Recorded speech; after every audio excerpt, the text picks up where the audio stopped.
ఆదిలాబాద్ జిల్లా ఉట్నూరులోని KB కాంప్లెక్స్లోని meeting హాల్లో తెలంగాణ గిరిజన జర్నలిస్టుల సమ్మేళనం జరిగింది. రాష్ట్ర అధ్యక్షులు తిరుపతి కార్యదర్శి రవినాయక్, వసంత తుకారాం నారాయణలు పాల్గొన్నారు. ఉమ్మడి ఆదిలాబాద్లోని నిర్మల్, ఆసిఫాబాద్, మంచిర్యాల జిల్లా కమిటీలను ఎన్నుకున్నారు.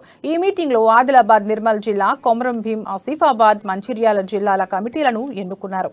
కొత్త కమిటీలకు పలువురు శుభాకాంక్షలు తెలిపారు.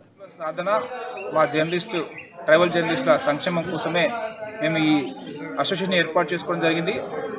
మాకు డబుల్ బెడ్రూమ్లు కేటాయించాలి, అదేవిధంగా గిరిజన బంధును ఏర్పాటు చేస్తే అందులో గిరిజన జర్నలిస్టులకు మొదట్లో ప్రాధాన్యత ఇవ్వాలని చెప్పేసి ఈ సందర్భంగా ప్రభుత్వాన్ని విజ్ఞప్తి చేస్తున్నాము.